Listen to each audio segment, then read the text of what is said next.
امام کی زندگی گزری انتہائی شدید مسائل میں، شدید مسائل. جیسے امام نقی علیہ السلام کا تصور آئے تو سامنے آتا ہے متوکل ملعون کا تصور، جبکہ متوکل تو خود واصل جہنم ہو چکا تھا پہلے. امام کو زہر تو معتز نے دیا، لیکن متوکل کو بنی عباس کا یزید کہا جاتا ہے، اس لیے کہ 17 مرتبہ اس نے کوشش کی کہ قبر امام حسین علیہ السلام کو بسمار کر 17 مرتبہ. اچھا آج جب پڑھتے ہیں نا دعائے اللہم کل ولی حجت الحسن، اسے کیا کہتے ہیں؟ دعائے سلامتی امام زمانہ. کچھ لوگوں کے ذہن میں سوال آتا ہے کہ مولانا ہم کیا دعا کریں ان کی سلامتی کے لیے، ہے نا سوال پڑتا ہے. امام علیہ نبی علیہ السلام سے جواب سن لیجیے.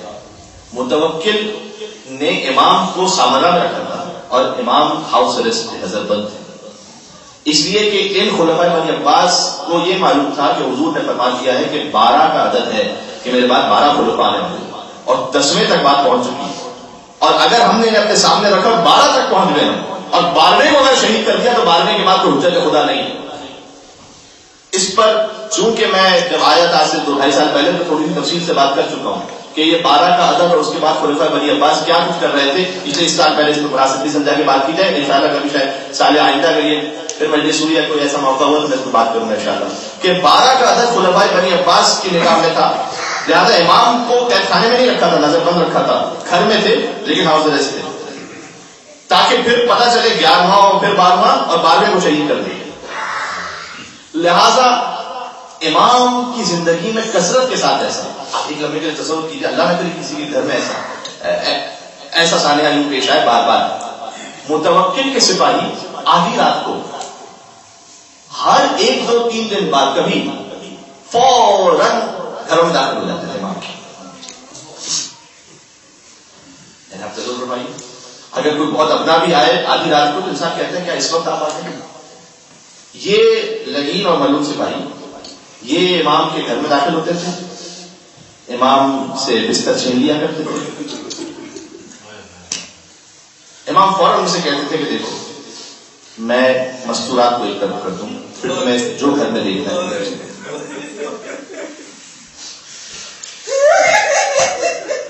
جملہ کہہ دوں اے میرے مولا علی نقی، ایک آپ کا مقدر ہے، ایک میرا بھی امام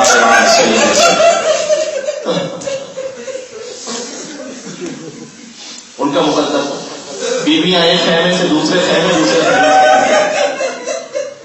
اے مولا آپ کی مستورات میں وہاں چھوٹے چھوٹے بچوں میں کسی کو کوئی تماشا تو مارنے والا نہیں ہے. یہ تو سید سجاد جی کا مقدر تھا، کبھی کوئی سکینہ کو دائیں طرف سے تماشا مارا، کبھی سکینہ کو بائیں طرف سے تماشا مارا. ہاں ہزاروں بہت گریا فرمائیں گے انشاءاللہ. میں امام نقی کے مسائل پڑھنے کے ارادہ رکھتا ہوں. اور ایک طریقہ یہ ہوتا تھا اپنے امام آخر ان کی یوں قدر کیجیے کہ مولا آپ کے قدموں کی خاک پر بھی اگر میں قربان ہونا چاہوں تو میں تو اس قابل بھی نہیں ہوں. اس لیے کہ ہم دعا اللہ کو میں پڑھتے ہیں دعا سلامتی امام زمانہ. اس کی وجہ کیا ہے؟ امام نقی سنیے گا. اور کئی مرتبہ ایسا ہوتا ہے کہ یہ ملعون متوکل امام کو دربار میں بلا لیتا بار بار امام کو دربار میں بلا لیتا. سلیمان عبد الرحمان اصفہانی وہ یہ کہتا ہے کہ متوکل نے مجھے دربار میں بلایا تھا اور اچانک متوکل نے کہا کہ ان رافضیوں کے امام کو لے آؤ اور اس کا سر تن سے جدا کر دو. کہتے میں دل میں سوچتا رہا کہ یہ امام آئیں گے اور ان کا سر یہ تن سے جدا کر دے. اللہ کر میں نے دل میں دعا کی اللہ کرے ان کی طرف خیر. کہتے جیسے ہی میرے مولا علی نقی داخل ہوئے نا دربار میں تو مجھ تک پہنچتے ہوئے رکے سلام مجھ تک پہنچتے ہوئے رکے کہا کہ اے اصفہانی تو نے ہمارے لیے دعا کی، جس مشکل کے لیے تم یہاں آیا ہے تیری مشکل حل ہو جائے گی، تیرے مال میں برکت ہو جائے گی اور اللہ تجھے صاحب اولاد کر دے گا. امام کی سلامتی کی دعا یہ ہم پر واپس پلٹ رہی ہوتی. اب جب آپ دعا اللہ کل ولی کر پڑھیں تو سوچیں کہ مولا میں تو کیا دعا مانگ سکتا ہوں آپ کے لیے، میں تو اس لیے مانگ رہا ہوں کہ آپ ہی کا حکم ہے مولا، آپ ہی نے مجھے حکم دیا ہے. اور اس کا اثر یہ ہے کہ امام کی دعا آپ تک پہنچتی ہے کہ تیری مشکل حل ہو جائے گی، تجھے اولاد عطا ہو جائے گی، تیرے مال میں برکت ہوگی.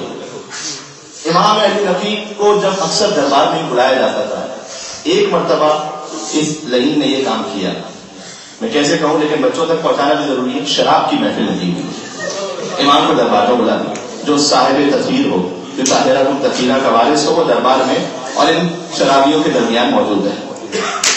آپ تصور فرمائیے کتنا سخت اسے سوچنا بھی ہے۔ امام علی نقی مرد ہیں، یہ سوچنا پھر بھی مشکل ہے، علی کی بیٹی زینب شرابی کی عادت ہے۔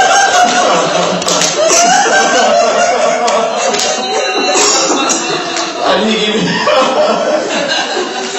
آیت اللہ بروجردی کے سامنے مسائل ہو رہے تھے، ذاکر نے پڑھا دخلت زینب علی ابن زیاد، بیوی زینب ابن زیاد کے دربار میں داخل ہوئی، آگے پڑھنا چاہتا تھا، آگے بروجردی نے روک دیا کہ شخص پہلے اس جملے پر رونے کا حق تو ادا ہو کہ زینب جیسی ابن زیاد جیسے شرابی کے دربار میں داخل ہو۔ امام علی نقی دربار میں موجود تھے، اس لعین نے یہ کام کیا، کہا کہ آپ بھی نوش فرمائیے۔ ایسا تیری زبان ختم ہو جاتی سے ہاتھ ٹوٹ جاتا۔ امام نے کہا کہ نہیں، ہم ان نجاستوں سے دور ہیں، کہ اچھا کوئی شعر و شاعری کوئی غزل سنا دیجیے۔ امام نے کہا میں ان لغویات سے بھی دور ہوں۔ اس کے بعد امام نے خطبہ پڑھا اس کے سامنے، اور لہجہ امامت کا اثر یہ تھا کہ متوکل جیسا سنگدل تو اس کے دل پر اس وقت اثر ہو گیا۔ یہ کثرت کے ساتھ ہوتا تھا کہ امام کو دربار میں بلایا جاتا تھا۔ ایک اور مصیبت امام کی ہے کہ اس زمانے میں زیارت امام حسین پر پابندی تھی، لہذا لوگ کبھی پابندی پوری ہوتی تھی، کبھی ہاتھ کٹوا کے جانا پڑتا تھا، کبھی پین کٹوا کے جانا پڑتا تھا، کبھی دو شخص آ رہے ہیں تو ایک کو مار دیا جاتا تھا، ایک کو جانے کی اجازت ملتی تھی۔ لیکن سلام حضرت مومنین، نہ انہوں نے نام حسین کو چھوڑا نہ زیارت حسین کو چھوڑا۔ کئی مرتبہ ایسا ہوتا تھا کہ جب دو مل کر ساتھ جا رہے ہوں، ایک کو قتل کر دیا جاتا تھا تو جیسے مارا جا رہا ہوتا وہ کہتا تھا کہ جب جانا تھا مولا حسین کی خدمت میں، تو مولا سے کہنا مولا آپ کا ایک اور زائد بھی آنا چاہتا تھا لیکن آپ کی راہ میں شہید، مولا میرا سلام سے قبول فرمائیے۔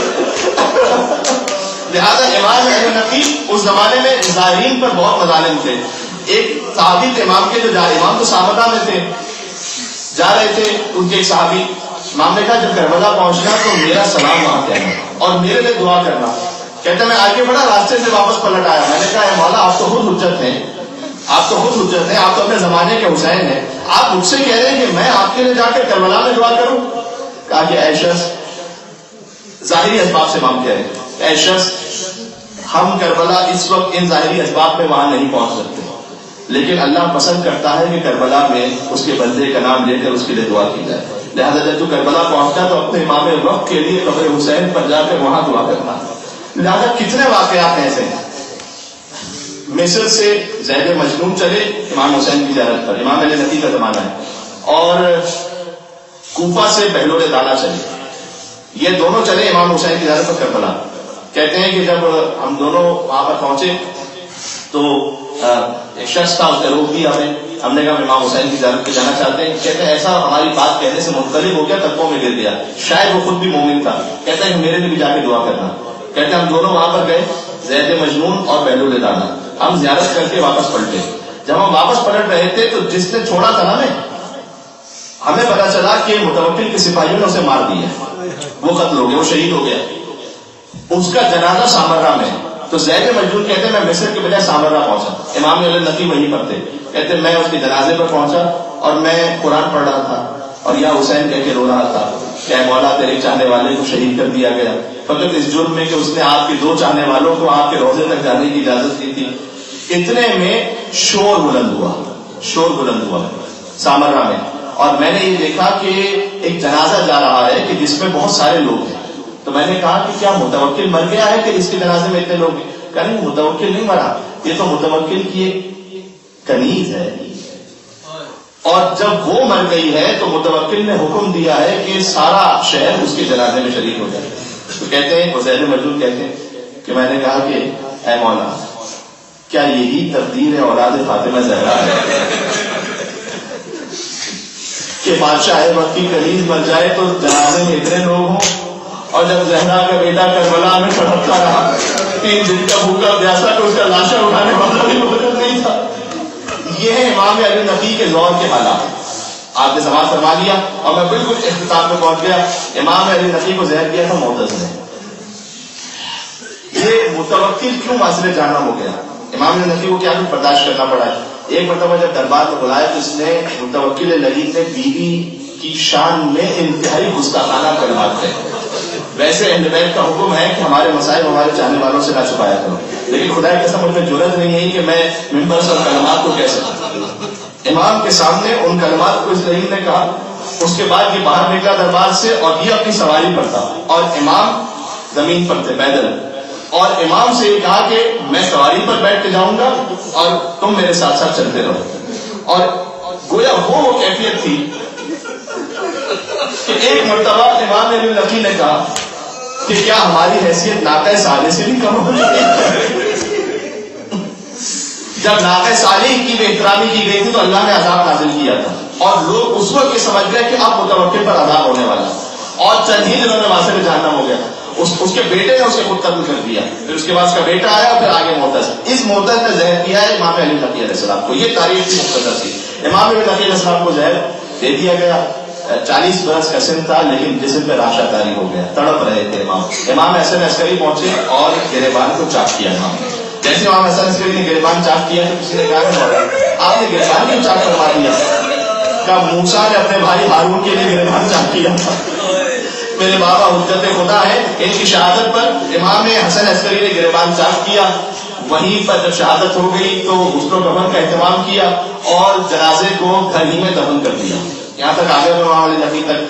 اہل بیت میں 3 مشہور جنازے ہیں کہ جو گھر سے نکل ہی نہ پائے تھے، گھر ہی میں دفن ہو گئے. آخر جملہ اور انشاءاللہ مولا امام علی نقی فاطمہ زہرا سلام اللہ علیہ کے صدقے میں آپ کو جزائے خیر عنایت فرمائے. اور انشاءاللہ سامرہ میں آپ خود پہنچے تو مولا کا حرم ہے، وہاں پہنچ کر مولا کی زیارت کریں اور وہاں پہنچ کر ان کی جدہ فاطمہ زہرا کو غصہ پیش کریں. سب سے پہلے خود ان کی ماں فاطمہ زہرا کا جنازہ تھا جو ایک روایت کے مطابق علی نے گھر ہی میں دفن کر دیا، گھر سے جنازہ باہر نکل ہی نہ سکا. دوسرا جنازہ تو امام علی نقی کا تھا کہ وہ گھر سے باہر نہیں نکل سکا. امام حسن عسکری نے گھر ہی میں اس کو دفن کیا، گھر ہی میں دفن کر دیا. اور آخری جنازہ سن سکو گے زندان شام میں سکینہ. یہ وہ جنازہ تھا کہ سکینہ بابا بابا کہتے ہوئے دنیا سے رخصت ہو گئی. غسل دینے کے دوران آئی کہ اس بچی کو کتنے تماشے مارے گئے، اس کا خوب بڑا گوشہ اس کے جسم سے الگ نہیں ہوتا. خدا کو میں کھانا جانا برداشت فرمائے گا حسین کے، خدا کی حاجات کو پورا برداشت نہیں کر سکیں گے. یہ وہ جنازہ تھا جو قید خانے سے نہیں ہو سکا. سکینہ کا جنازہ سجاد نے لہر میں ثبوت کیا. جنازے کے بعد وہ ہاتھ برابر ہوئے. میرا سجاد میری امانت مجھے واپس کر دے. مجھے نہیں معلوم قوم میں رباب کے دل پر کیا گزری ہوگی. آخری جملہ یہ ضرور کہا ہوگا ہے بیٹی تیری تمنا کی رہائی کب ملے گی، اب تجھے قیامت تک جانے شام میں رہنا. علی نقی کا جنازہ گھر میں رہا، سکینہ کا جنازہ زندان میں رہا. زندان سے باہر رہا.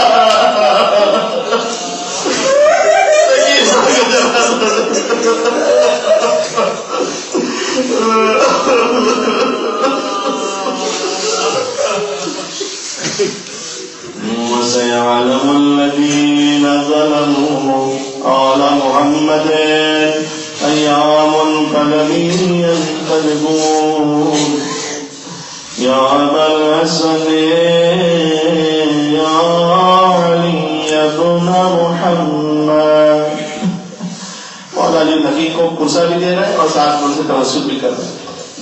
جب سلیمان اصفہانی نے دعا کی مولا کے لیے تو مولا نے پلٹ کر اسے 3 دعائیں دی. اب یہاں دعائیں توسل ماشاءاللہ اتنے مجموعے میں اتنے مومنین یہاں تشریف فرمائے. جب علی نقی کی خدمت میں توسل ہوگا ان کی جدہ ماجدہ کے صدقے میں مولا ضرور جھولیاں بھر کے یہاں سے واپس بھیجیں گے. میری آپ سے گزارش ہے آپ اپنی دعاؤں کو ذہن میں رکھیے گا.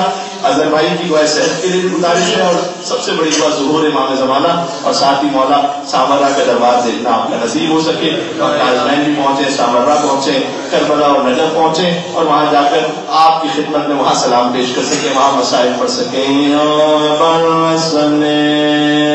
یا علی ابن محمد ایھا النبي يا ابن رسول الله يا حجة الله ويا خلقه يا سيدنا ومولانا إنا توجهنا واستشفعنا وتوسلنا بك يا الله وقدمناك بين يدي حاجاتنا يا النبي يا راجيا عند الله اشفع لنا